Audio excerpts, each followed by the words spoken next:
Good morning. Welcome to Time in His Word. Yesterday afternoon, after I got done delivering and I reloaded to go back to Minnesota, I had to take some product back that I normally don't carry. It was already pre-custom cut countertops, and I didn't look at the bills real close, and it told me the person to call. But I'd already made an appointment for Monday like I normally would do. This morning I looked at my bills, and there was highlighted a name and a number to call at the plant. Well, I didn't do that, so I was like, well, that just tops what happened for yesterday. See, when I left, I decided I was going to run the back roads, not the toll roads through Ohio and Indiana, which is no big deal. The back road runs parallel to the toll road. But the thing is, when I got over by Toledo, I missed my exit. And that's no big deal. I pulled out my trusty map, not GPS, but a map. And I'm looking at the map, and I'm like, well, okay, I can go down to here and catch this highway, and it'll bring me back up to there. I get down to the highway, and it's in a small town, and I set up to make a right-hand turn and block traffic so I can make the turn. Halfway through the turn, I looked halfway down the street, and a big old sign says road closed. Well, that threw a loop for everything. So now I got to back up and get turned around. So I go farther south a little bit, and there's a place where you can park. So I pulled over to the shoulder and I got the map out, and I really started looking, and I wasn't on the highway that I thought it was. And so I'm like, this isn't going good, and I'm starting to run out of time. And then eventually I ended up over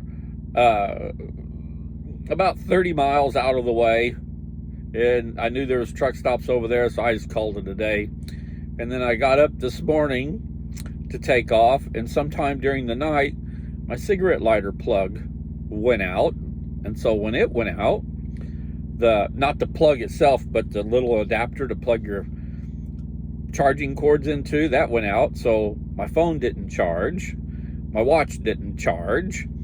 And then, like I said, I noticed on my bills there was a specific person I was supposed to call yesterday, and I didn't do that. And I was like, boy, yesterday afternoon was not my day. But here's the thing. While it's aggravated, I went 30 miles out of the way. At the same time, it's no big deal. And it's no big deal for this reason. I always look at these delays and adventures like yesterday to make it feel justifiable. I think of it as that was his plan for me yesterday. Maybe for the back of the flap of the trailer where I post my Facebook page, YouTube address, and my email address. Maybe somebody was supposed to see that. I don't know. But the way I really look at it is the route that I had intended to take.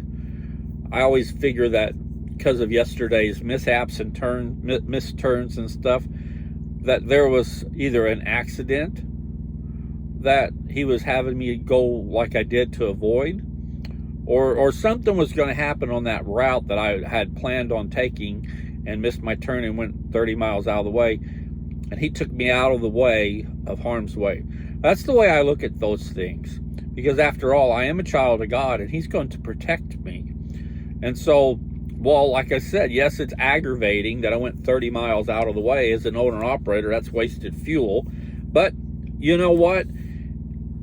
If the way I look at things, 30 miles out of the way and a few gallons of diesel is well worth it if it kept me out of an accident. But like I said, that's just how I look at those type of things. In Proverbs, the 3rd chapter, verses 5 and 6, it says, "Trust in the Lord with all your heart, and do not lean on your own understanding. In all of your ways acknowledge him, and he will make your paths straight." So like I said, while yesterday afternoon was aggravating, and I ended up taking the scenic route, i.e. got lost, I like I said before, I try to look at it as God is protecting me and keeping me from harm's way. You know, that's just the way I look at it. However you look at the same scenario is totally up to you. But that to me, I find comfort in it, looking at it that way. And there's one other verse I want to throw in there as I close, and that's in Acts the 17th chapter, verse 28.